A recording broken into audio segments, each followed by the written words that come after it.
Donc, j'avais fait un petit passage, on va dire, sur les web services. Donc, j'avais déjà dit que en fait, les web services, il y a deux catégories, il y a deux familles de web services. Il y a les web services basés sur le protocole SOAP et les web services basés sur le REST. D'accord? Alors, je suis sûr que ça, c'est des termes qu'on manipulait depuis l'année dernière, mais il va falloir maintenant rentrer dans les détails. C'est très important parce que en fait, dans la pratique, c'est que même si maintenant vous utilisez beaucoup REST pour mettre en place des applications, mais quand vous serez en entreprise, vous allez voir que il y a beaucoup d'architectures d'applications dans lesquelles vous allez interagir avec des web services basés sur le protocole SOAP. Donc ça veut dire que vous aurez besoin de connaître les concepts fondamentaux des web services basés sur le protocole SOAP. Donc ça, c'est ce que je vais vous présenter aujourd'hui d'abord, et avant de passer à la suite. Alors, donc, comme je disais, donc cette année, généralement, donc ça va s'articuler autour des systèmes distribués. Donc, c'est-à-dire comment créer des applications distribuées. Et il y a plusieurs applications d'entreprise et on a besoin de les faire communiquer. Nous avons besoin de faire ce qu'on appelle l'automatisation d'échange de données entre les applications. Donc, on va trouver d'une manière générale que... Vous m'excusez, est-ce que vous pouvez fermer la porte, enfin les fenêtres? Parce que ces klaxons, ces bruits comme ça, il y a aussi un autre là-bas. Même, je sais qu'on a besoin d'aération, mais si vous voulez, à un moment donné, on peut... Voilà. Oui, on peut ouvrir une partie de la porte.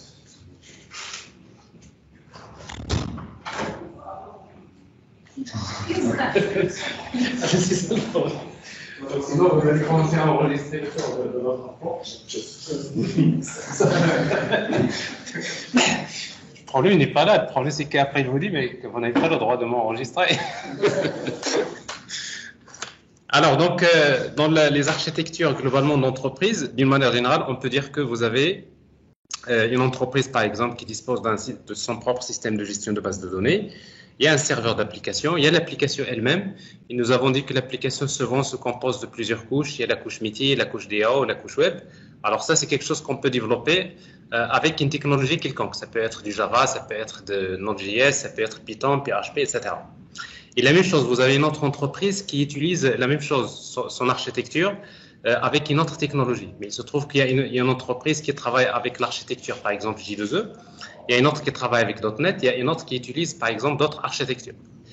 Et après, par la suite, vous avez en fait une application d'une entreprise a besoin de communiquer avec l'application d'une autre entreprise. Donc, nous avons besoin de connecter les systèmes d'information. Alors, je vous donne juste un exemple. Par exemple, ça c'est une banque, d'accord? Ben, c'est une banque et là par exemple, c'est la bourse des cotations. Vous utilisez un navigateur web HTTP. Vous envoyez la requête vers l'application, la couche web, pour effectuer des traitements. Alors parfois, pour effectuer des traitements, l'application fait appel à la couche DAO pour aller vers la base de données, chercher des données et effectuer des traitements. Ça, c'est le classique, n'est-ce pas? Mais dans la majorité des cas, quand vous faites appel à un traitement, les traitements généralement sont complexes. Ça veut dire quoi? Par exemple, dans une banque, pour effectuer un traitement, il va falloir que j'utilise ma couche DAO pour récupérer des données à partir de la base de données.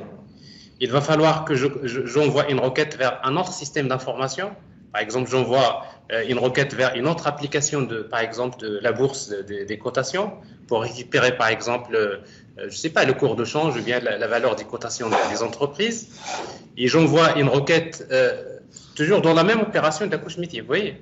Donc, j'accède à ma base de données, je contacte une autre application à distance.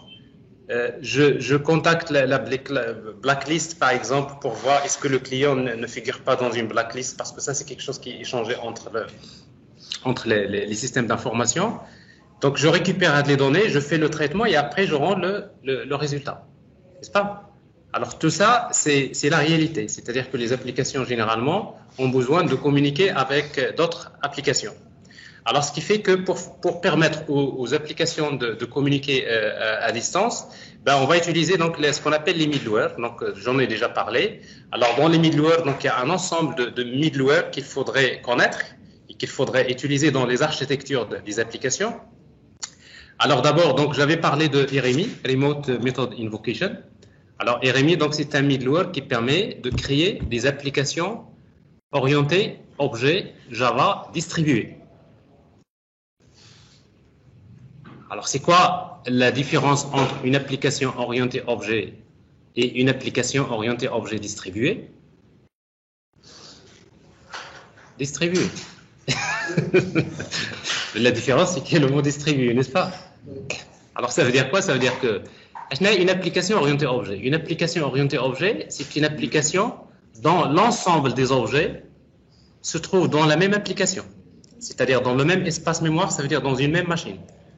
Ça, c'est l'orienté objet. Et du coup, donc, un objet qui se trouve dans la mémoire peut toujours contacter un autre objet qui se trouve dans le même espace mémoire. Il a juste besoin de sa référence, c'est-à-dire son adresse mémoire. Donc, ça, c'est l'orienté objet classique, n'est-ce pas? Alors maintenant, dans les applications orientées objet distribuées, alors en fait, vous avez un objet qui se trouve dans une application, dans une machine A, qui a besoin de communiquer avec un objet qui se trouve dans une autre application, dans une autre machine. Alors maintenant, si vous avez des objets Java, par exemple deux applications Java distribuées, dans Java, il y a un middleware qui permet de faire ça facilement, c'est RMI, qui existait depuis très longtemps. Remote Method Invocation, c'est un terme qu'il faut connaître. En tant que quelqu'un qui fait, par exemple, si vous dites, vous parlez Java, si on vous pose la question, c'est quoi RMI? Si vous ne le connaissez pas, c'est que vous avez sauté une étape dans votre... C'est-à-dire, vous faites les microservices, vous faites les systèmes distribués, vous faites, je ne sais pas, beaucoup de choses. Mais RMI, donc c'est quelque chose qui fait partie de Java. C'est pour créer les applications orientées objets Java distribuées. Donc, au moins, il faut le connaître. Alors, sauf que, donc, si vous avez des applications orientées objets plutôt multilangage et multiplateforme, à l'époque, on utilisait un middleware qui s'appelait Corba. Alors, Corba, c'est Common Object Request Broker Architecture. Donc, ça, c'est un broker, un middleware qui était utilisé à l'époque, depuis les années 90, ça fait très, très, très longtemps, pour créer des systèmes distribués multilangage et multiplateforme. Donc, c'est comme RMI. Avec RMI, on peut créer des applications orientées objets distribuées Java. Mais avec Corba, on peut créer des applications orientées objets distribués multilangage et multiplateforme. C'est-à-dire qu'avec Corba, je peux avoir un objet C++ dans une machine qui communique avec un objet Java dans une autre machine, qui communique avec un objet COBOL, etc. Donc ça posait pas de problème à l'époque. Donc c'est le seul moyen qu'on utilisait dans les années entre les années 90 et 2000. Je ne sais pas où est-ce que vous étiez, vous. Alors, entre 90 et 2000, les entreprises, le seul moyen qui permettait de connecter comme ça les systèmes d'information des entreprises, l'aviation, vous savez, les aéroports, l'industrie, les banques, les finances, parce que les systèmes sont connectés. Hein. Alors, le seul moyen à l'époque, c'était Corba. Donc, à l'époque, si vous ne connaissez pas Corba, vous ne savez même pas comment vous allez résoudre une vraie problématique d'entreprise. Alors, sauf qu'à partir des années 2000, j'ai les web services. Donc, les web services sont venus pour apporter une solution comme Corba. C'est pour créer des applications distribuées. Sauf qu'avec les web services, c'est encore plus simple. Pourquoi? Parce qu'avec les web services, on va utiliser quelque chose qui existait déjà. Alors, qu'est-ce qui existait déjà? Il y a le protocole HTTP, le web, et la technologie XML à l'époque. Parce que la technologie XML, c'est quelque chose qui s'est développé. Donc, les web services, ils vont dire, tiens, on va faire la même chose que Corba, la démarche Corba, mais on va pas recréer un nouveau protocole comme Corba, parce que Corba, c'est quelque chose de trop lourd. Bah, on va utiliser quelque chose qui existe déjà, qui marchait dans toutes les applications, c'est le protocole HTTP et XML. Alors, ce qui a donné naissance aux web services. Et avec les web services, depuis que les web services se sont développés, et bien tout simplement, on n'a plus besoin d'utiliser Corba quasiment. Donc Corba, c'est un broker pratiquement qu'on ne retrouve plus dans les architectures d'application. Et dans la majorité des cas, c'est plutôt les web services qui sont utilisés. Alors, sauf que pour les web services, donc il faut juste noter qu'il y a deux catégories des web services. Il y a les web services basés sur le protocole SOAP WSDL, le premier que nous allons détailler aujourd'hui, et les web services basés sur RESTful. Alors, maintenant, il faut juste comprendre une chose, c'est que Donc, dans les systèmes distribués, il y a deux façons de faire pour faire communiquer les systèmes distribués. On peut les faire communiquer soit d'une manière synchrone ou bien asynchrone. Donc, j'en avais déjà parlé la semaine dernière. Alors, un petit mot sur la différence entre la communication synchrone et la communication asynchrone. Alors, dans les middleware qui permettent de communiquer à travers une communication synchrone, qu'est-ce qui se passe? Vous avez un service A, une application, un objet A, qui se trouve dans une machine, qui a besoin de communiquer avec un objet B qui se trouve dans une autre machine. Ça veut dire quoi communiquer? Dans la programmation, communiquer, ça veut dire quoi? Ça veut dire que l'objet A a besoin de faire appel à la méthode d'un objet B. Parce qu'en fait, faire communiquer les objets, c'est un objet qui fait appel aux méthodes d'un autre objet. C'est ça la communication. Alors, sauf que pour faire appel à la méthode d'un autre objet, si les objets sont dans le même espace mémoire, il n'y a pas de problème parce que là, vous êtes l'objet point méthode, n'est-ce pas?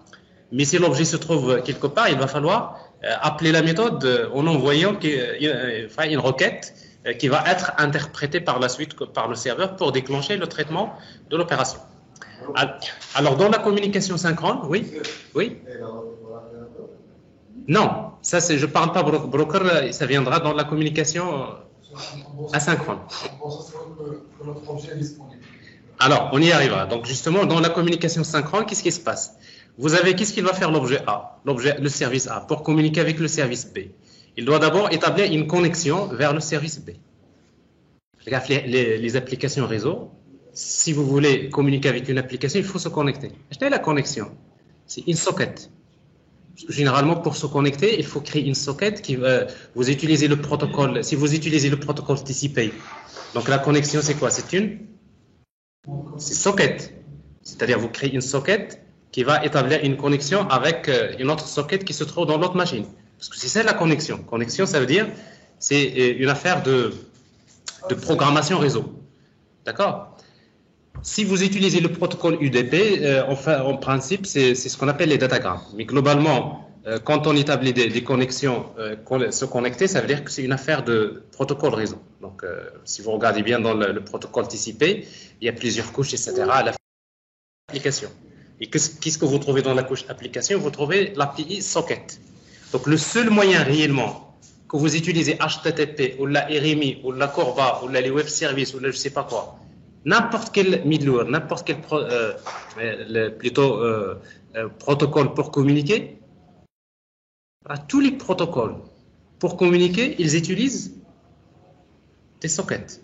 C'est-à-dire la couche de programmation réseau de base, c'est l'API socket. Donc, qu'est-ce qu'il va faire le service? Établir une connexion vers le service B. Ça veut dire que si le service B n'est pas disponible, si le service B n'est pas démarré, il n'y a pas de communication. Ça, c'est l'un des problèmes de la communication synchrone. Alors, si le service B est disponible, qu'est-ce qu'il va faire le service A? Il va établir la connexion, socket. Ensuite, il envoie une requête vers le service B pour lui demander d'exécuter le service. Le service B va faire le traitement. Mais quand le service B est en train d'effectuer le traitement, ben, qu'est-ce qui se passe pour le service A? Le service A attend. Il est bloqué. Il croise les bras. Il attend quoi? Il attend que le service B lui donne la réponse. Donc, ça veut dire que la communication synchrone est une communication qui est bloquante, avec B majuscule. Bloquante, c'est-à-dire quoi? C'est-à-dire que si le service A prend beaucoup de temps à répondre, ben le service A, il est pénalisé. Le problème de la communication synchrone. Donc, c'est une communication qui est bloquante. Ben, une fois que le service A reçoit la réponse, il peut passer à autre chose, il peut faire le traitement. Alors, pour faire la communication synchrone entre les applications, on peut utiliser RMI, qu'on vient de voir, on peut utiliser Corba, on peut utiliser le protocole SOAP, REST, donc HTTP globalement. Il existe plusieurs moyens pour faire communiquer les applications d'une manière synchrone. Alors maintenant, dans des applications, parfois, la communication synchrone, ce n'est pas forcément une bonne solution.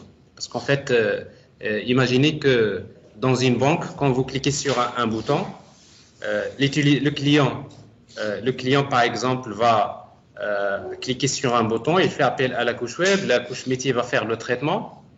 Alors, si par exemple, pour effectuer le traitement, vous avez besoin de contacter un service d'une manière synchrone, alors si ce service-là prend beaucoup de temps ou bien il est indisponible, ça veut dire que en fait vous pouvez rien faire pour le client, n'est-ce pas? Ça veut dire que il sera bloqué parce que là il dépend d'un autre service qui le bloque. Ok?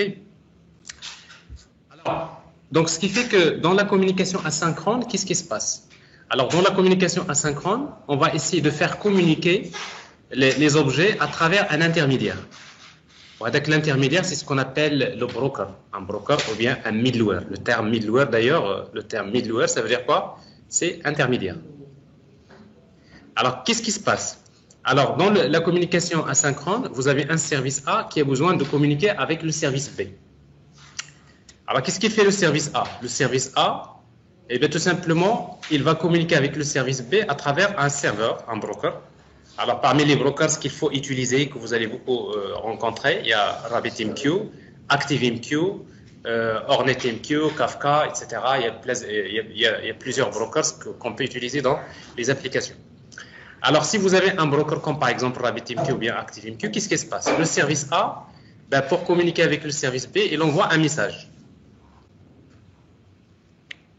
Donc, c'est d'ailleurs pour cela on les appelle, c'est des middleware orienté message. Alors, orienté message, c'est-à-dire la communication se fait en échangeant des messages. Le terme utilisé, c'est MOM. Hein? Middleware orienté message. Alors, le service A envoie un message vers le broker. Et après, le broker, c'est lui qui va se charger de délivrer le message au service B.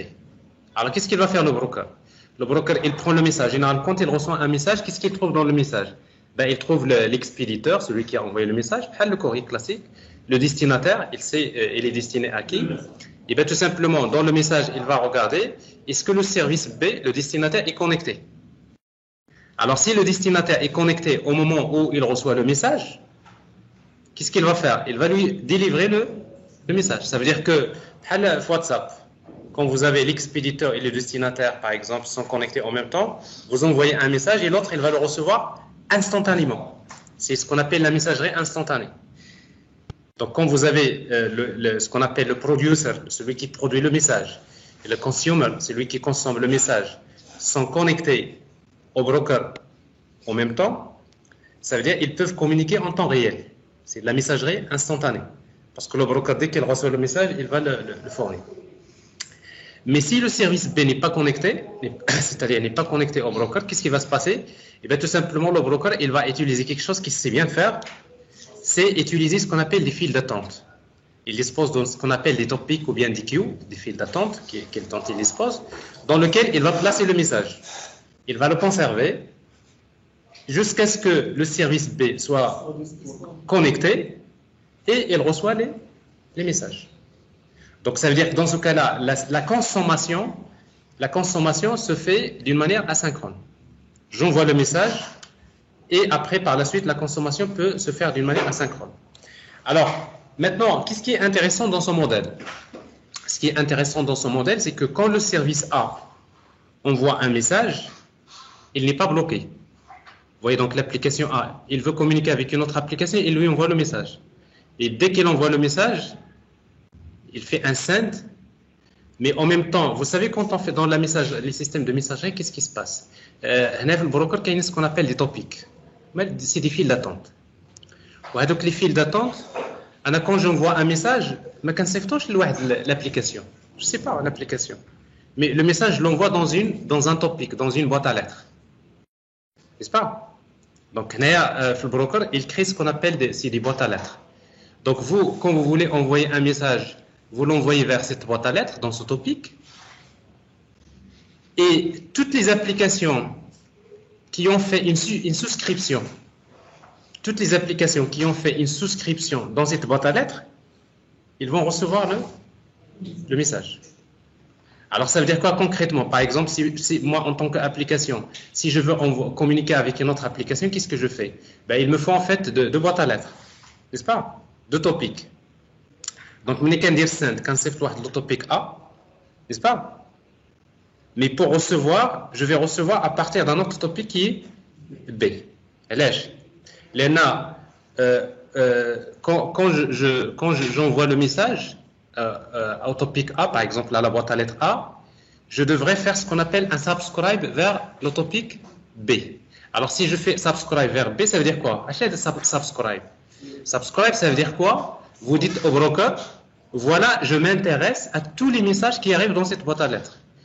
C'est comme si vous dites au broker, tout message qui arrive dans cette boîte à lettres, tu me les pousses, tu me les envoies. Non, en fait, c'est pas vous faites le subscribe avec des promesses, mais la notion de promesse, ça se passe plutôt côté application. Mais ici, c'est différent parce que là, vous êtes en train de faire un subscribe vers une application distante. Mais si vous travaillez avec du JavaScript, là, vous faites la communication asynchrone, mais dans la même application. Et là, on utilise la notion de promesse, tout à fait. Donc, globalement, c'est pour...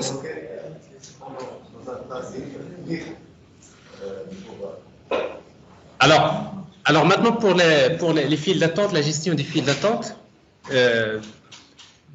en principe, donc d'une manière générale, par first in, first out, ça c'est le classique, d'accord?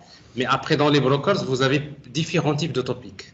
C'est-à-dire, vous pouvez configurer, vous dites à l'autopic, je voudrais qu'il fonctionne comme ça, à l'autopic, je voudrais qu'il fonctionne. Donc, c'est-à-dire, c'est plus compliqué que ça. C'est-à-dire, les brokers, ils fournissent beaucoup de solutions, parfois très complexes pour les entreprises, d'accord? Donc, concrètement, parce que là, maintenant, je ne vais pas rentrer dans les détails, mais concrètement, parce que ça, c'est quelque chose qu'on va voir après. Maintenant, vous devrez juste savoir que dans la communication asynchrone, c'est comme si entre deux personnes. Alors, entre deux personnes, je veux communiquer avec vous d'une manière asynchrone. Qu'est-ce que je dois faire? Eh bien, tout simplement, nous avons besoin d'un broker, une application intermédiaire qui va nous permettre de communiquer. Alors, comment? Eh bien, dans ce broker-là, je vais avoir deux boîtes à lettres, ce qu'on appelle deux topics ou bien deux queues. C'est deux files d'attente. Il y a une file d'attente A et une file d'attente B. Alors, on va se mettre d'accord. Moi, quand je t'envoie le message, je vais te l'envoyer dans la file d'attente A. Et toi, quand tu vas m'envoyer la réponse, tu vas me l'envoyer dans la file d'attente B. Ça veut dire quoi? Ça veut dire que toi, tu vas faire un subscribe vers la file d'attente A, et moi, je vais faire un subscribe vers la file d'attente B. C'est une souscription. Alors, si vous faites un subscribe vers A, ça veut dire que dès que j'envoie chaque message qui tombe dans A, automatiquement, il vous arrive. Et moi, je fais un subscribe vers la file d'attente B.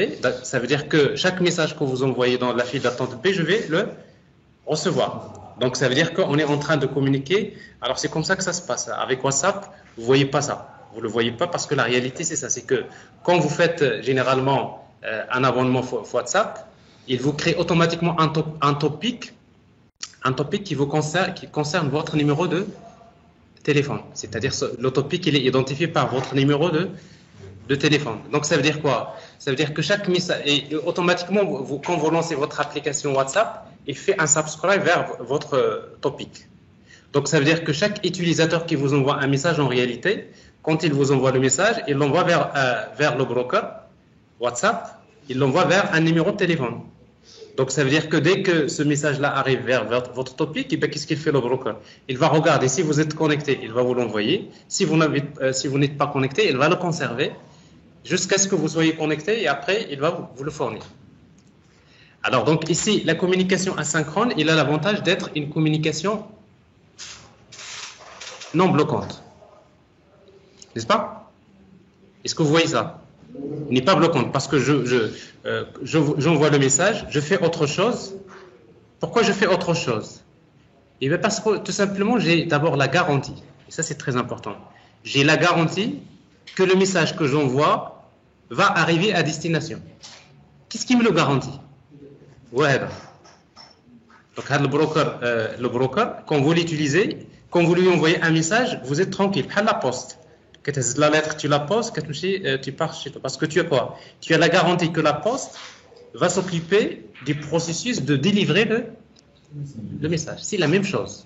Donc, avec la poste, le facteur, le message qui est le destinataire, s'il ne le trouve pas, il va la dernière fois jusqu'à ce qu'il lui donne le message. Mais dans votre cerveau, Vous avez la garantie qui va être délivrée. C'est la même chose. Il y a ce qu'on appelle la qualité de service.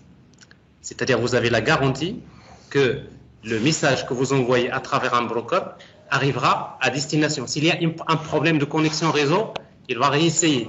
Si l'application n'est pas disponible, il va le conserver jusqu'à ce qu'il délivre le message. Et c'est d'ailleurs ce que vous faites quand vous êtes en classe, par exemple, ici. Bon, ça vous arrive souvent de suivre le cours. Et quand vous suivez le cours, et bien, tout simplement, qu'est-ce que vous faites? Parfois, vous écrivez un petit message SMS sur la WhatsApp, vous l'écrivez, vous l'envoyez. N'est-ce pas? Vous l'envoyez dans une fraction de seconde. Et ça, vous savez le faire, vous êtes très rapide là-dessus. Vous envoyez le message. Et quand vous envoyez le message, et vous revenez suivre votre cours, vous n'avez rien raté.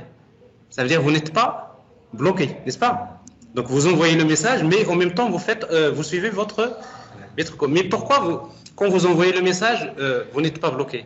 Parce que vous avez la garantie que votre message, il va être délivré. C'est-à-dire que même s'il n'est pas connecté maintenant, dès qu'il ouvre son téléphone, il va lire le message. Donc vous avez cette garantie. Donc la notion de qualité de service, elle est assurée à ce niveau-là. Et dès qu'il y a une réponse, vous savez également, dès qu'il y a une réponse, vous allez recevoir une notification. Vous entendez un petit bip ou là, un vibreur qui cloche quelque part. Dès que vous avez une notification, vous lisez la réponse. Et encore, vous suivez le cours. Vous voyez donc, l'idéal pour communiquer, l'idéal, c'est la communication asynchrone. Parce que la communication asynchrone, c'est une communication non bloquante. Mais si vous utilisez votre téléphone, c'est une communication synchrone. Là, téléphone, c'est une communication synchrone. Alors, vous voyez, donc, téléphone, donc d'abord, exactement, s'il n'est pas disponible, pas de communication. S'il est disponible, quand vous commencez à communiquer avec lui, donc vous ne pouvez pas suivre votre cours. Parce que généralement, quand vous parlez au téléphone, vous êtes bloqué, n'est-ce pas? Vous ne pouvez pas faire autre chose. À moins, il y en a ceux qui savent le faire. Mais le téléphone là, oui, des trucs comme ça. Mais généralement, quand vous utilisez le téléphone, c'est-à-dire une bonne partie de votre cerveau est bloquée par la communication, oui.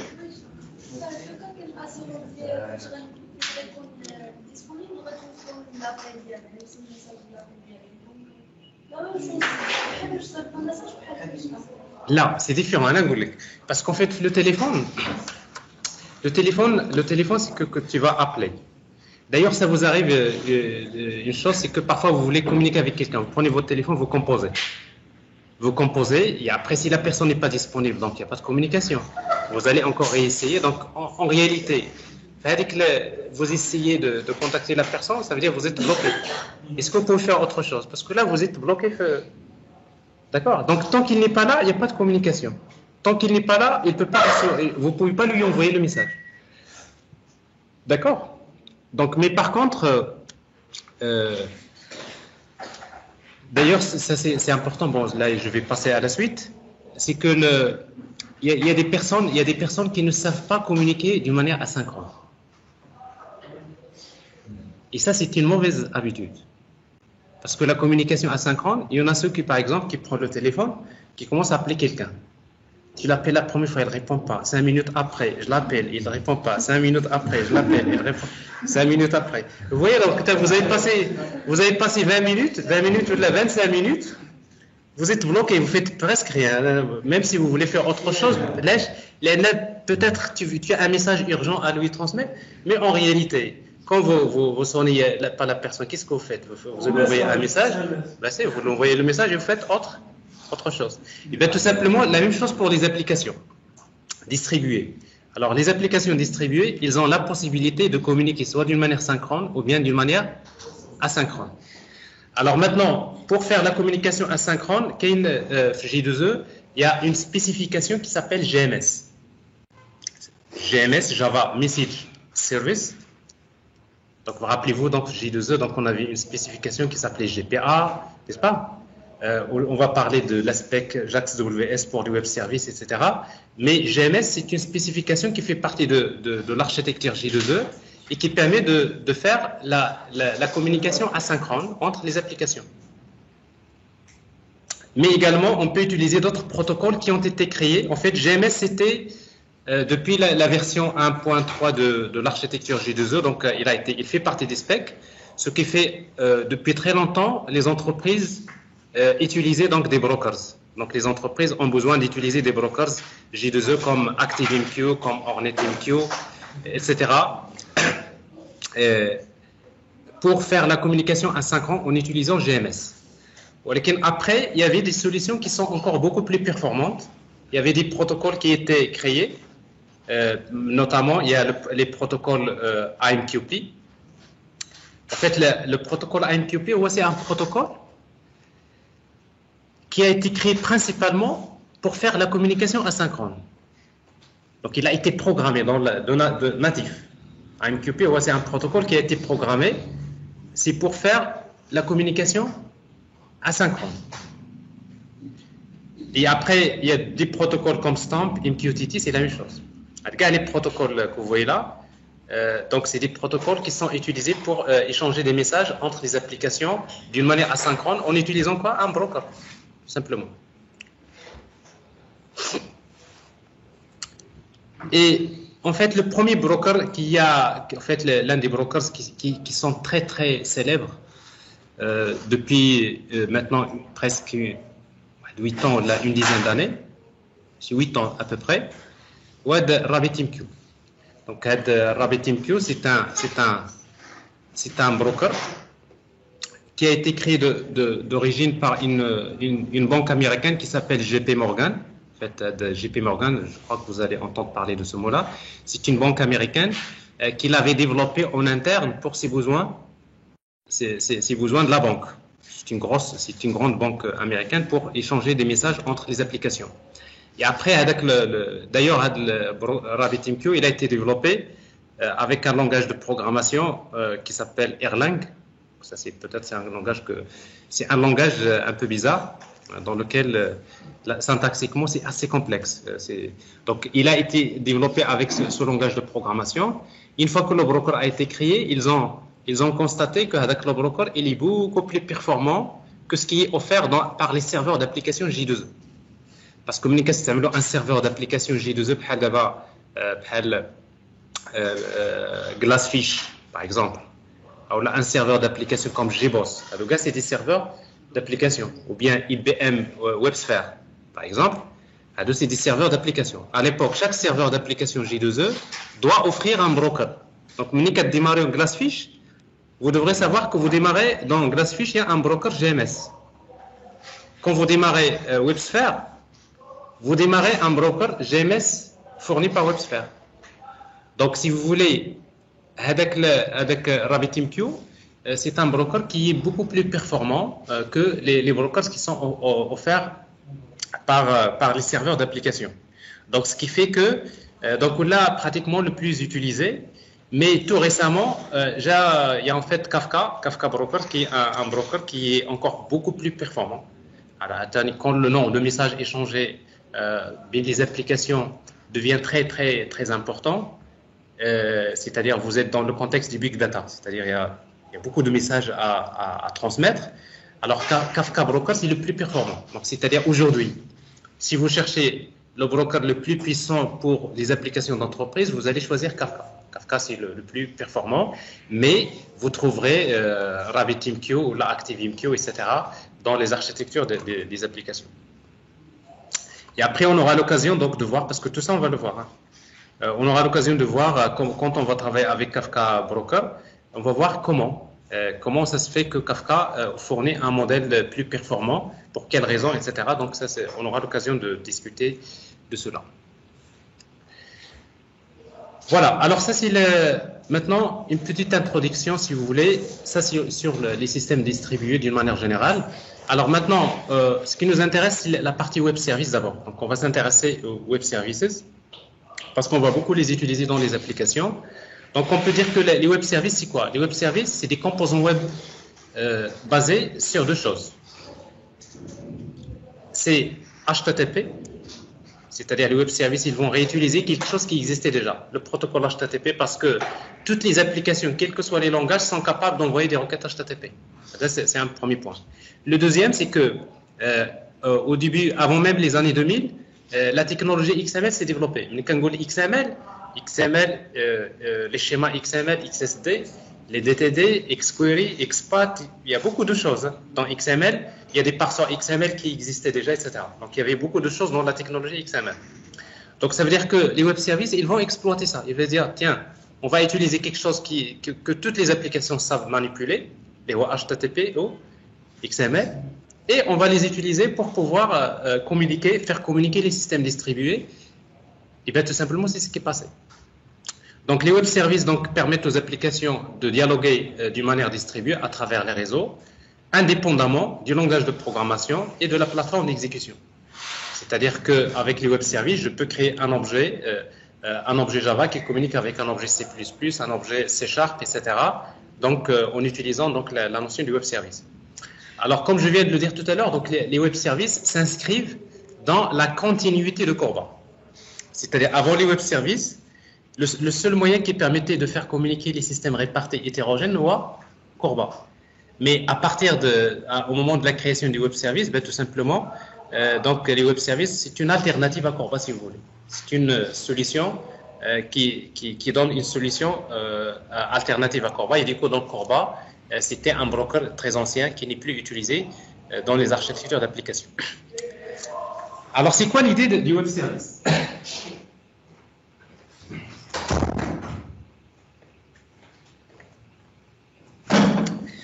Alors, c'est quoi l'idée principale du web service?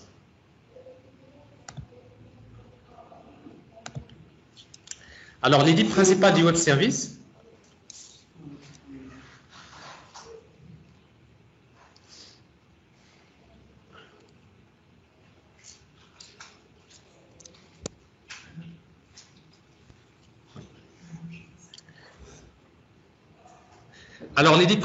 service, c'est quoi? C'est que, d'abord, il faut savoir une chose, c'est qu'un web service, c'est quoi? Un web service, c'est un objet. C'est une classe qui est développée avec un langage de programmation.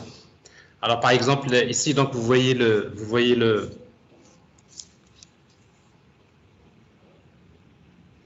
alors,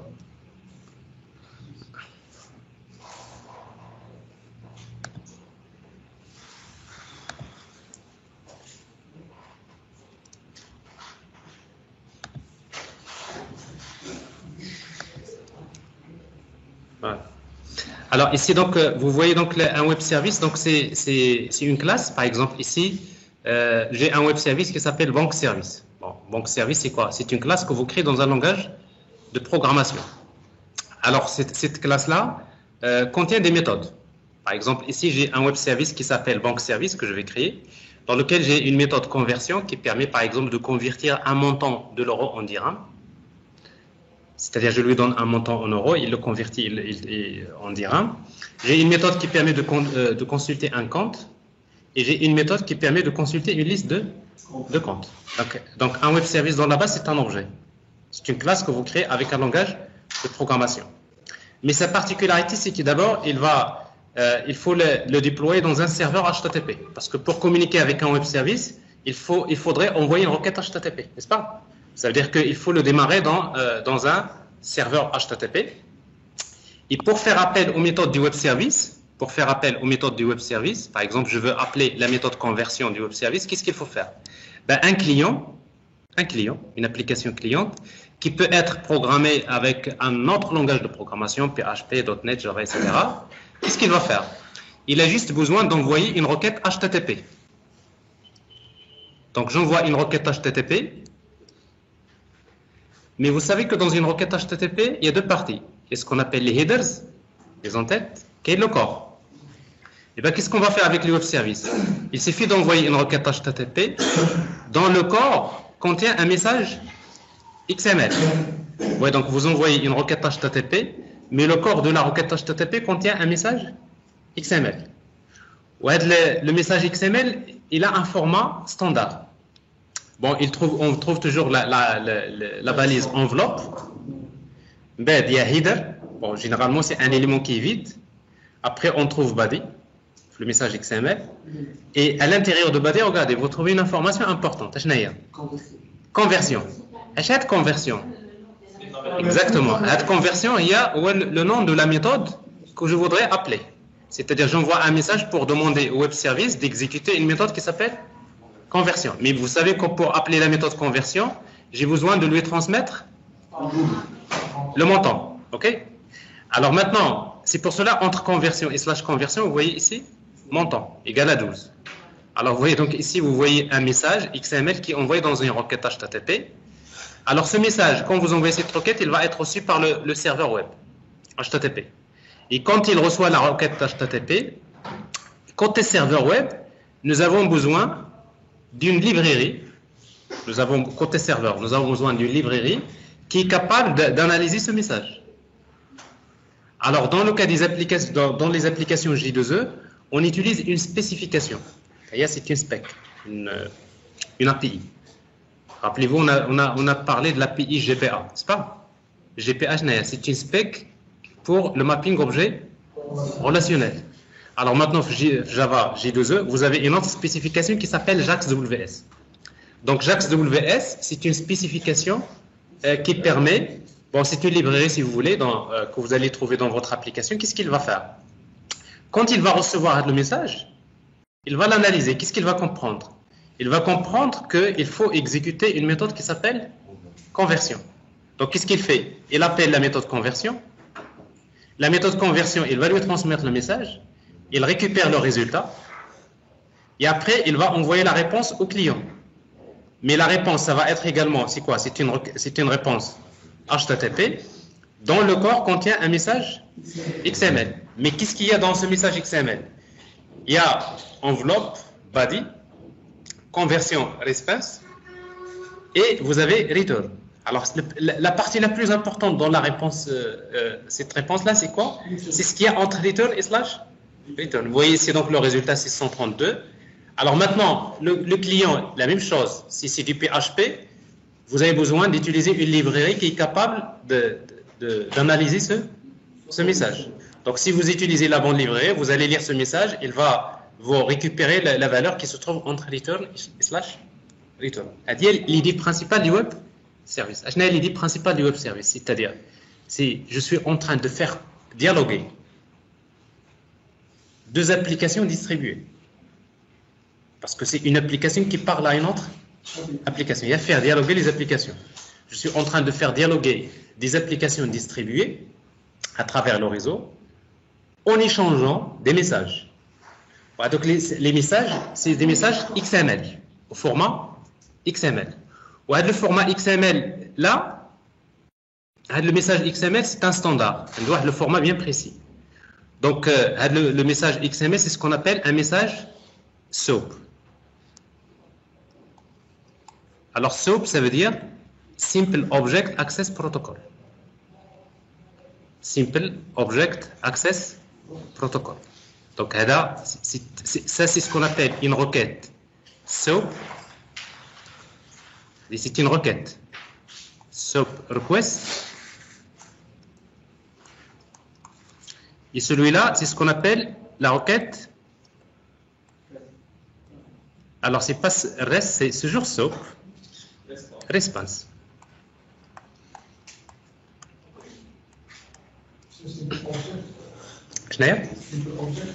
Simple Object Access Protocol. Alors donc, je répète, l'idée principale du web service, c'est de faire dialoguer les applications distribuées en échangeant des messages. Les messages, c'est des messages XML qui respectent un protocole qui s'appelle SOAP. Et dans ce cas-là, on va parler d'une requête SOAP et une réponse SOAP. Le client reçoit la requête le message, une conversion, c'est ça. C'est ça. Mais là, le message, c'est comme si tu es en train de dire exécute-moi, tu envoies un message pour lui dire exécute-moi la méthode du web service qui s'appelle conversion. Aïe. Exécute-moi la méthode conversion. D'accord? Et la méthode conversion, voilà ses paramètres. D'accord? Alors, ça veut dire quoi ici en fait? Ça veut dire ici, c'est ce qu'on appelle l'invocation à distance. Parce que ici, si vous avez un objet, par exemple PHP, donc vous avez ici un objet PHP qui est en train de faire appel à la méthode il est en train de faire appel à la méthode d'un objet qui se trouve dans une autre machine. Les web peut-être Java. C'est une communication asynchrone. Non, ici c'est une communication synchrone parce que non synchrone parce qu'en fait donc là, c'est très simple. Asynchrone ça veut dire c'est comme un broker. Et alors si je veux faire la communication asynchrone comme ça, qu'est-ce qu'il faut? Bien le client ou bien le serveur, c'est c'est un intermédiaire. Donc ici il n'y a pas d'intermédiaire. Donc c'est-à-dire la communication elle est synchrone. Donc on peut dire que c'est quoi une requête SOAP? Une requête SOAP, c'est une requête HTTP qui utilise la méthode POST, parce que le protocole SOAP, c'est toujours POST qu'il utilise. Après, vous voyez, donc le reste, c'est autre chose, n'est-ce pas? Donc le protocole SOAP, c'est une requête HTTP de type POST. Alors, vous voyez, donc c'est une requête HTTP avec POST qui contient des headers, pour ça c'est HTTP, parce que n'importe quelle requête HTTP contient des headers. Parmi les headers que vous allez trouver toujours, c'est content type, c'est application XML, comme quoi le format est changé dans le corps de la requête, c'est du XML.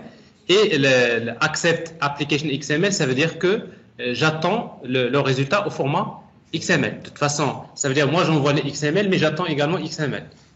Accept, ça veut dire j'attends XML. Et content type, ça veut dire je t'envoie du XML. Donc globalement, il y a deux headers que vous allez souvent trouver dans les requêtes HTTP. Et après, ici vous avez une ligne vide, et après vous trouverez le corps de la requête.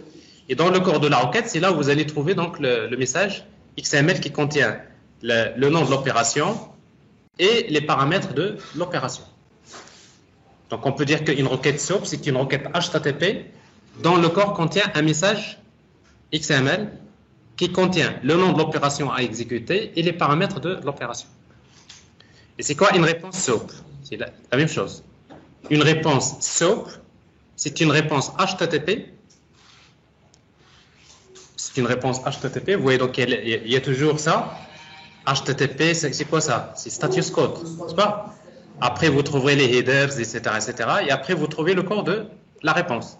Donc, c'est une réponse HTTP dont le corps contient un message XML. Qu'est-ce qu'il y a dans le message XML? Il y a la réponse retournée par le web service.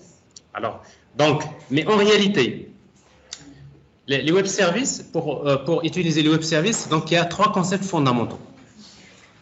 Les concepts fondamentaux des web services. Alors, dans les web services, il y a trois concepts fondamentaux. Il y a d'abord le protocole SOAP. Voici ce que je viens de dire. Donc, SOAP, c'est quoi? C'est Simple Object Access Protocol.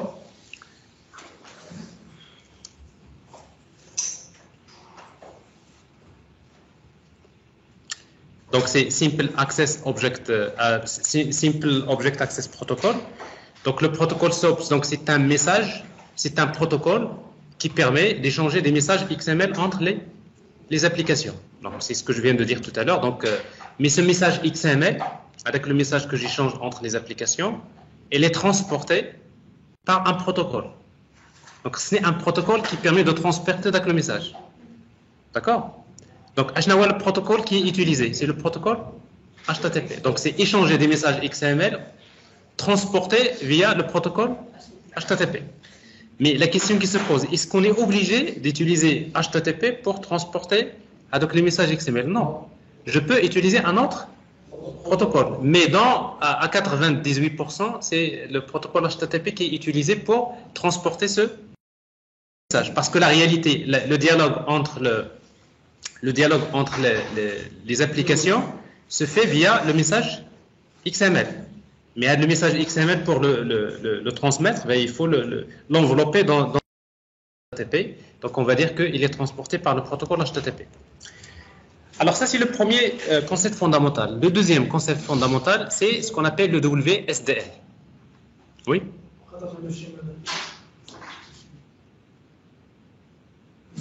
En ce qui concerne la méthode conversion, oui. Comment le protocole, SOAP, il va prendre que la méthode elle existe sur la classe bon service. Mais comment il va donc quand en fait l'aide JAX WS, quand il reçoit une requête SOAP, Si site requête SOAP, donc qu'est-ce qu'il fait? Si site requête SOAP, parce que d'ailleurs c'est le deuxième concept fondamental que je vais vous expliquer, le WSDL. C'est en fait, si tu veux, la réponse à ta question. Donc ça veut dire que quand vous avez ici JAX-WS, quand il veut appeler une méthode, par exemple ici vous avez mis une méthode qui n'existe pas. Alors quand il veut appeler la méthode, parce qu'en fait comment il va faire appel à la méthode? Vous savez, il utilise l'instanciation dynamique. Il va instancier le web service, il va faire new instance et après il va faire méthode invoke. Donc quand il invoque une méthode qui n'existe pas, il y a une exception. Donc ça veut dire ici il va retourner une exception comme quoi l'opération n'existe pas. Donc il n'y a pas de problème. Mais justement, comment garantir que en fait, c'est-à-dire que la requête, le message XML que vous envoyez respecte la norme? Ben, tout simplement, il y a le deuxième concept fondamental, ce qu'on appelle WSDL. Ça, c'est très important. Alors, c'est quoi le WSDL? WSDL, ça veut dire Web Service Description Language. C'est le langage de description du web service. Alors, c'est quoi le WSDL? Donc, je reviens ici. Regardez bien.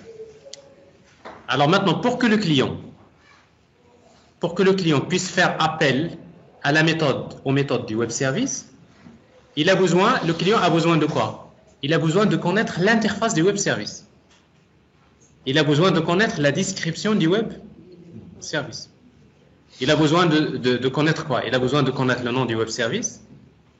Il a besoin de savoir quelles sont les différentes méthodes, les paramètres d'entrée et les paramètres de sortie. Donc, ça, c'est ce qu'on appelle l'interface du web service.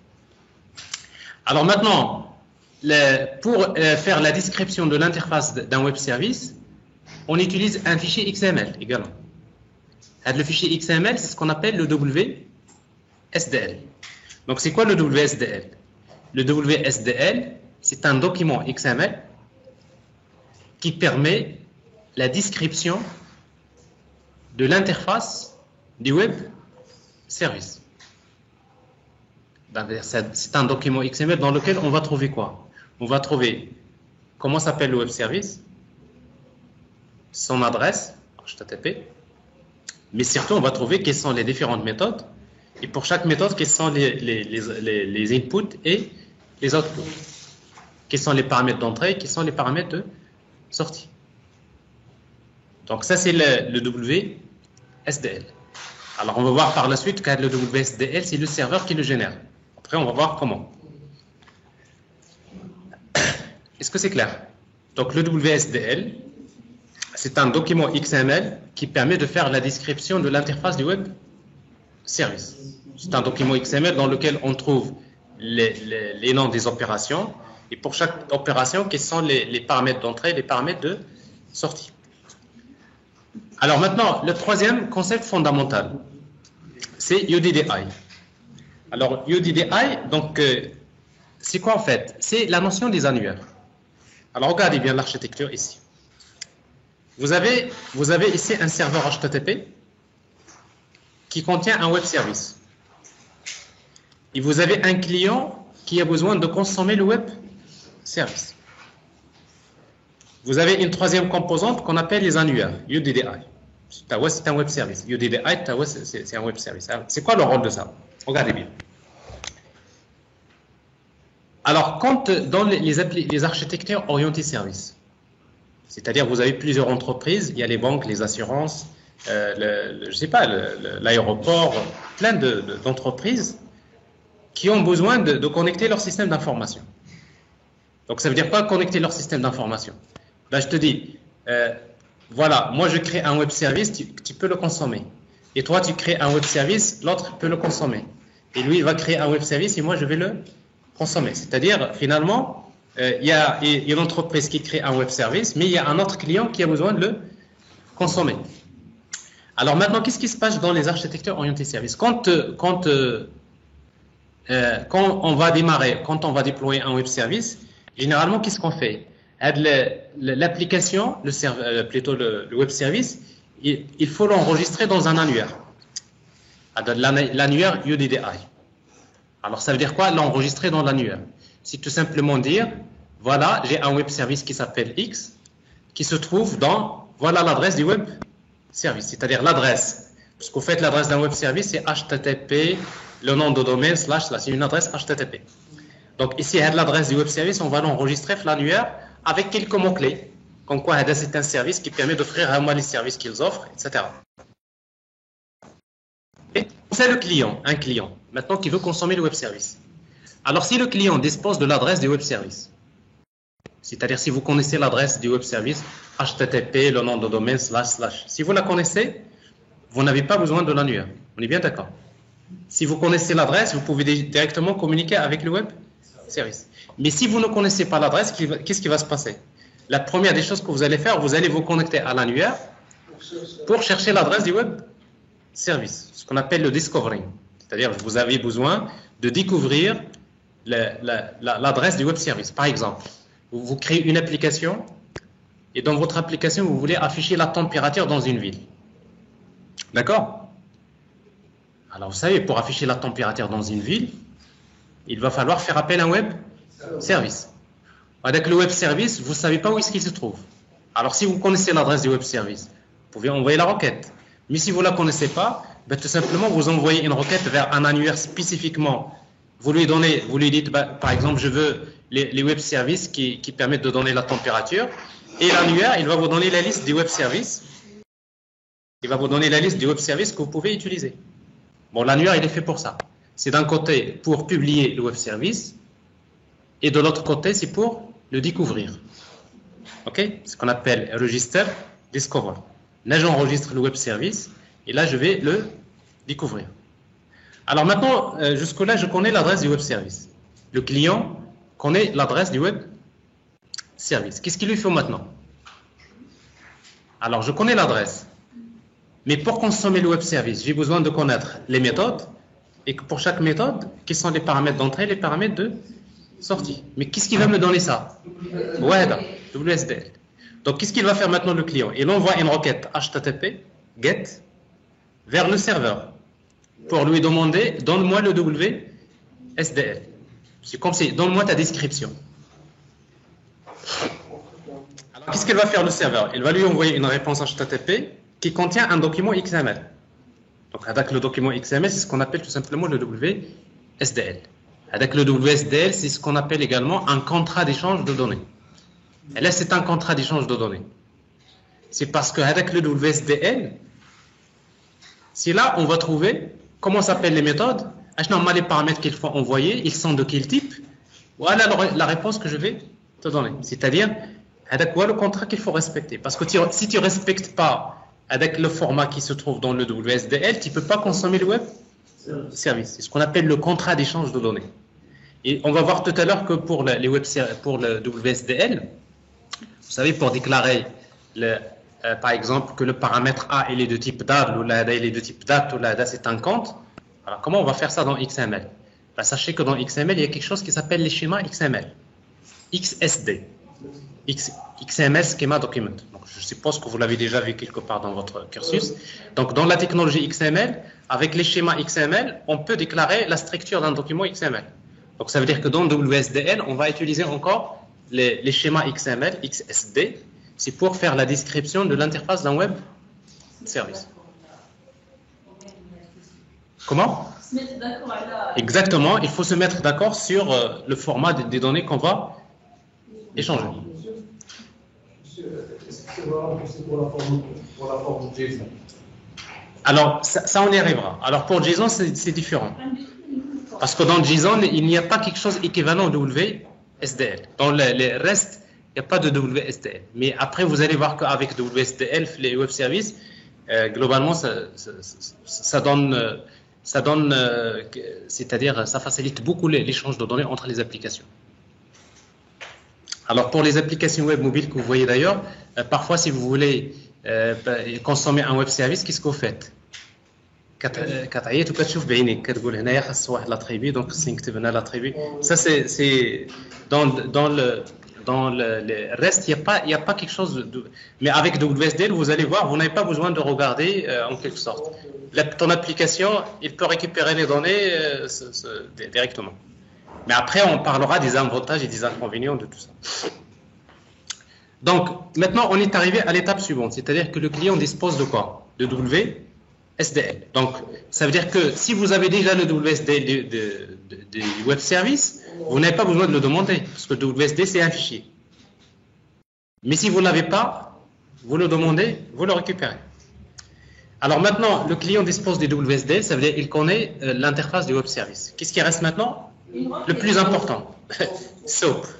Ouais, le troisième concept. Donc le plus important, c'est dialoguer, faire dialoguer. Maintenant, c'est pour faire dialoguer, le SOAP. Mais pour dialoguer, il y a deux étapes, on va dire intermédiaires. Je nomme les deux étapes. D'abord, est-ce que je connais l'adresse du web service? Je ne la connais pas, je la récupère de l'annuaire. J'ai l'adresse. Est-ce que j'ai le WSD? Je ne l'ai pas, je le demande au serveur. Il me donne le WSDL et après, donc, je peux passer à la suite. Donc, ça veut dire qu'après, qu'est-ce qu'il y a? Il y a l'invocation. L'invocation, c'est-à-dire j'appelle des méthodes. Alors, pour faire l'invocation, c'est quoi? C'est j'utilise le protocole SOAP. C'est quoi SOAP? C'est HTTP plus XML. C'est-à-dire c'est des messages XML transportés par HTTP.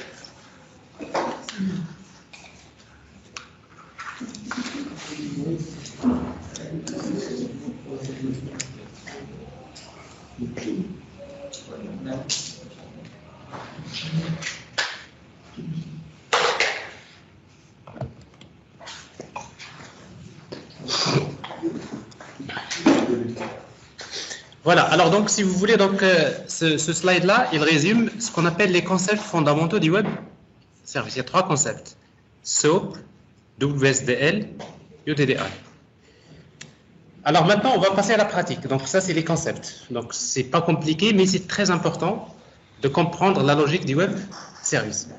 Alors maintenant, pour la mise en œuvre. Donc pour faire la mise en œuvre du web service dans des applications Java J2E, donc nous avons besoin d'utiliser une spécification qui s'appelle JAX-WS. Alors JAX-WS, c'est quoi? Bon, JAX-WS, c'est une spécification qui donne un ensemble d'annotations qu'on peut utiliser pour créer facilement le web service. Donc pour créer un web service basé sur le protocole SOAP, on crée par exemple une classe banque service, vous voyez ici, qui contient, d'abord, cette classe va utiliser la notation web service. Donc si vous voulez que ça soit marqué en tant que web service, il faut utiliser la notation web service. Si vous voulez donner un nom web service, vous utilisez service name, donc vous lui donnez un nom. Si vous ne donnez pas service name, par défaut, il va prendre le même nom que la classe. Et vous mettez des méthodes. Alors par exemple, ici, vous avez la méthode conversion. Mais cette méthode, pour chaque méthode du web service, si vous voulez qu'elle soit accessible à distance, il faut utiliser la notation web méthode. Web méthode d'abord. Donc cette web méthode, c'est-à-dire c'est une méthode qui fait partie du web service. Et si vous voulez attribuer un nom à l'opération, vous utilisez operation name. Par exemple, ici l'opération s'appelle conversion. Java, c'est conversion. Pour l'appeler, je vais l'appeler avec conversion euro dirham. Ça veut dire que faire la partie XML, au lieu de mettre conversion, c'est dire conversion euro dirham. Je ne suis pas obligé de mettre le même nom qui se trouve dans la classe. C'est normal. Pourquoi c'est normal? Parce que quand j'écris mon code, je peux appeler mes méthodes comme je veux. N'est-ce pas? Je les écris en anglais. Mais pour un client chinois, donc je peux lui mettre ici un nom significatif. En chinois, par exemple, je ne sais pas quoi. C'est un peu compliqué, j'ai choisi le mauvais exemple, mais... Parce que si vous voulez l'écrire en chinois, je ne sais même pas comment l'écrire verticalement. Donc, voilà. Alors ça, c'est en fait la notation web méthode. Et maintenant, les paramètres, la même chose. Alors, les paramètres, ici, j'ai un paramètre qui s'appelle MT. Alors, si vous voulez lui attribuer un nom, il faut utiliser la notation web param. Web param name égale montant. C'est-à-dire, ici, je l'appelle MT, mais côté XML, on va l'appeler montant. Vous avez quelque chose d'équivalent, quelque chose que vous connaissez déjà dans REST. Parce qu'en fait, dans REST, on utilise, par exemple, dans Spring REST Controller, n'est-ce pas? Là, vous utilisez get mapping, etc. parce que vous êtes en train de faire le mapping entre ce qui vient de la requête HTTP avec ça. Mais sauf que ça, c'est complètement différent. Pourquoi?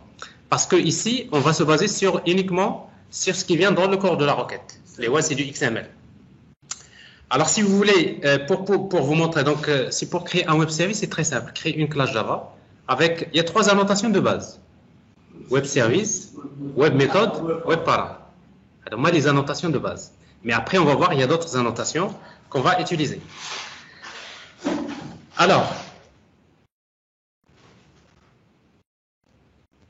maintenant, donc je vais vous faire une démonstration.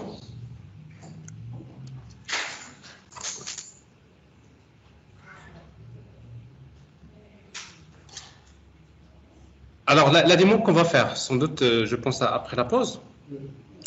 Oui, je sais.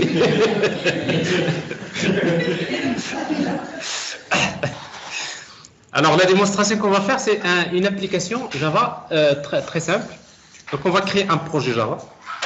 Pour le moment, je n'ai même pas utilisé Spring. Donc, une simple application Java dans laquelle je vais vous montrer comment créer un web service que je vais appeler box service qui contient 3 méthodes, conversion, getCount et listCount. Alors, donc la première des choses, je vais vous montrer comment démarrer un serveur JAX-WS. Donc ici, je ne vais pas utiliser Tomcat ni Apache. Donc rien qu'avec Java, vous allez voir une seule ligne de code. On va utiliser endpoint.publish, ça démarre automatiquement un serveur JAX-WS. Donc c'est-à-dire un petit serveur HTTP qui vous donne la possibilité d'accéder à ce web service. Comme quoi, dans n'importe quelle application Java, vous pouvez publier un web service. Ce n'est pas forcément une application web. Une fois que je démarre le serveur HTTP, qu'est-ce que je vais faire? D'abord, on va utiliser le browser, le navigateur web. Bon, c'est quasiment créer le web service, démarrer le serveur, c'est presque à peu près 15 minutes. D'accord? Même pas. Donc, on démarre, on lance notre navigateur dans une autre machine et je vais taper HTTP localhost, le port, et après, je demande banque WSDL. Donc, je lui demande, donne-moi le WSDL. Et après, on va remarquer dans le navigateur, il y a un document XML qui va s'afficher et on va regarder ce WSDL, qu'est-ce qu'il contient. Une fois qu'on regarde en fait le WSDL, après, nous avons besoin maintenant de tester les méthodes du web service. Alors, pour tester les méthodes d'un web service basé sur le protocole SOAP, on va utiliser, il y a un outil le plus utilisé, et ça, il faut l'utiliser cette fois-ci. Parce que vous savez, quand vous utilisez REST, il n'y a pas de problème. Advanced REST Client, Postman, il y a plein d'outils, SOAP UI, etc. Mais si vous voulez tester les web services SOAP et REST avec beaucoup de fonctionnalités, il y a un outil qui est le plus utilisé par les entreprises, c'est SOAP UI. Donc, SOAP UI, c'est un outil qui permet de tester les web services d'une manière générale. Ben, on va l'utiliser pour pouvoir tester les web services. Il est open source, il est gratuit. Une fois que nous allons tester les méthodes avec SOAP, nous allons créer un client Java. Alors, on va voir qu'avec un client Java, comment consommer le web service. Alors, forcément, nous aurons besoin à partir du WSDL, on va générer ce qu'on appelle un proxy. On va vous montrer ça. Et après, on va créer un client .NET pour dire que voilà, j'ai un web service Java et je le consomme avec .NET. C'est comme si le web service est une classe C#. La communication, ça ne pose pas de problème. Et après également, on peut faire la même chose avec PHP. Donc, c'est-à-dire, j'ai un serveur HTTP dans lequel je peux mettre un script PHP. Ouais, le script PHP, donc, quand j'envoie une requête avec un browser, j'appelle le script PHP. Par exemple, ici, je vais saisir le montant, l'opération. J'envoie la requête, j'envoie le montant. Et ce montant-là, on va le récupérer ici. Et après, on a besoin de convertir. Mais pour faire la conversion, le script PHP lui-même, il va envoyer une requête vers le web service. Donc, le web service, il est à distance. C'est-à-dire, ce n'est pas PHP qui va faire la conversion. N'est-ce pas? Comme quoi, ici, donc, vous créez une application web avec PHP, mais les traitements, pour effectuer des traitements, ben, on va envoyer une requête vers un web service qui va nous donner le résultat. C'est-à-dire, j'envoie la requête vers le web service, je récupère le résultat, et après, j'envoie le résultat au format HTML.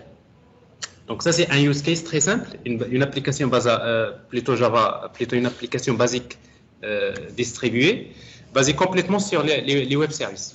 D'accord? Et ça va être, en fait, ça c'est un TP qui va être travaillé par la suite. Mais après, je vais vous montrer comment intégrer le web service dans Spring. Parce qu'au début, donc, on ne va pas travailler avec Spring, une simple application Java. Et après, on va voir comment l'intégrer dans Spring. Mais si vous voulez, donc ça, on va le faire après la pause. OK?